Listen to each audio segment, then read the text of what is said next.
Powered by the Montana Television Network. This is the Noon News from Montana's news leader. Good afternoon, everyone. Thanks for joining us on your MTN Statewide News at noon. I'm Jeanelle Slade. Well, 4 new cases of COVID-19 reported across the state today. Those numbers released within the last couple hours. So as of midnight Monday, there were 437 confirmed cases across Montana. The total number of deaths, 12. 14 people actively hospitalized, and the number of people recovered totaled 273. In Wyoming, health officials reported 4 new cases yesterday. The state's 317 positive tests is the lowest total in the U.S. Yesterday, protesters gathered outside the Wyoming State Capitol building in Cheyenne, demanding the state reopen. According to Oil City News, Governor Mark Gordon stepped outside to meet the demonstrators and read a prayer and took questions from the crowd. He added he just got out of a meeting to discuss reopening businesses. Wyoming's closures are set to expire at the end of the month. Well, a man accused of attacking hikers on Mount Sentinel is now officially charged with 4 felonies after spending several days in the hospital. 37-year-old Jared Kuntz, who is booked in the Missoula County Detention Center, was transported via helicopter to the hospital after he allegedly attacked 3 hikers on April 10th. One of the hikers reportedly stabbed Kuntz twice as the hiker tried to get away. Kuntz is charged with 2 counts of aggravated assault, assault on a minor, and assault with a weapon. Well, authorities have initially identified the pilot killed yesterday in the fiery plane crash just north of Billings, but are waiting for dental records for complete confirmation. The twin-engine plane went down around 10 a.m. after the pilot took off from Billings Logan International Airport. It crashed on the property of the Billings Rod and Gun Club, burst into flames, and sent dark black smoke into the sky above. It took fire crews about 30 minutes to douse the flames. The plane was a Piper Cheyenne twin-engine turboprop built in 1980. It was registered to FMR Aviation. That's a company out of Miles City. Well, new details released after an early morning fire that broke out Sunday in a college dormitory in Kalispell. Flathead Valley Community College President Jane Karras tells MTN News that the fire started in a garbage can in a student's dorm room in Founders Hall. Karras says one wing of the dormitory suffered fire and water damage due to the activated sprinkler system. Karras says 12 students have been relocated to other rooms within the building. Emergency funds are available to help affected students replace damaged items. Just very thankful for the quick response of the fire department and the excellent work of our staff to provide needed support and assistance to our students.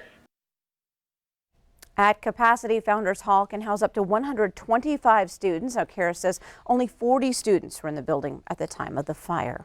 Well, it's now time to check on the weather scene across Montana. Good afternoon, Ed McIntosh. Hi, Jeanelle Slade. We got something fun to watch tonight. Good. We got such beautiful weather. The sky is clear, and as you take a look, a meteor shower will start to develop as we get into the evening hours of tonight. And that's when the Earth's orbit takes it through the path of meteor or comet dust, and that creates the meteors as the path crosses and it starts to burn off in the Earth's atmosphere. Those little grains are only about the size of a sand, but they're going fast enough at 30 miles per second that they start to create those meteors for us. And tonight we're going to be watching the help of a new moon, maybe 10 to 15 per hour if you're out in a rural area. Just settle back, look to the darkest part of the sky and wait for the show to develop, especially in the very early morning hours. Forecast details are coming up.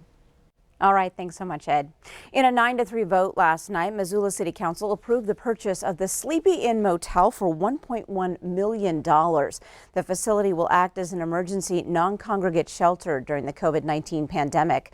Located on the corner of West Broadway and Russell Street in Missoula, the Sleepy Inn will offer shelter for a number of populations during the pandemic, including the homeless, those unable to isolate at home, and those older than 65 with underlying conditions. The motel will be purchased using tax increment finance dollars, and FEMA will cover 75% of the cost to operate, clean, and maintain that facility. During the virtual City Council meeting, Health Officer Ellen Leahy expressed what she called an essential need. We have already had 29 individuals for which we did not immediately have a place for them to safely isolate or quarantine. So we've been piecing together what we can. What we have could end tomorrow. And when the mayor said this is an emergent need, I need to tell you that we need it now.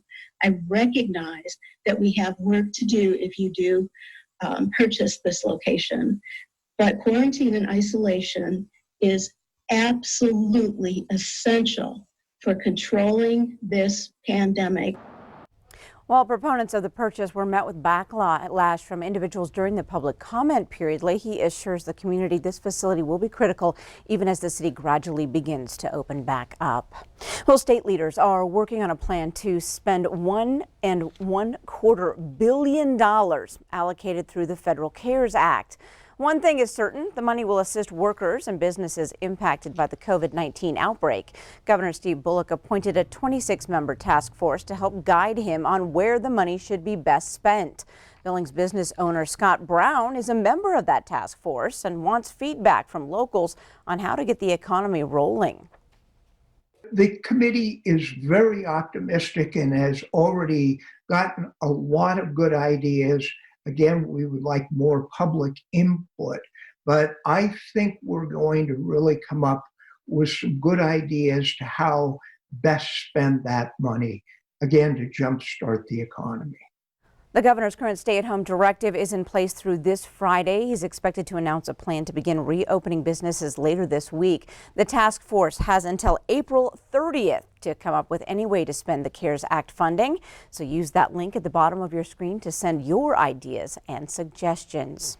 Well, a new warning for small business owners looking for help with Paycheck Protection Program loans. The Federal Trade Commission says you should be cautious of companies that offer to expedite or facilitate a PPP loan.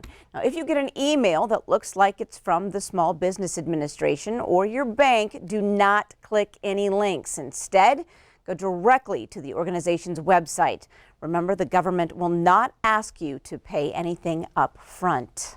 And oil prices plunged into negative territory today as the global coronavirus pandemic keeps people at home and destroys demand for transportation fuel. Flights have been sharply curtailed and millions of people are working from home, leading to far fewer commuters out on the roads. The falling prices have been good for consumers, but few have been able to actually enjoy the benefit. Desperate traders paid to get rid of oil as storage space was close to running out, and it's pushing the once booming industry into a horrible slide. A drop in oil prices falling to around $11 a barrel took its toll on the market. Crude oil slid amid concerns over weak demand. With much of the nation sheltering in place, refineries just don't need more oil. Several refineries in California are now closing. We have more news ahead on your noon news, including we're off to the races where two Bozeman women remind us all life is a marathon, not a sprint. The time now is 12:08, but first, Ed McIntosh is in with your statewide weather forecast. Don't go away.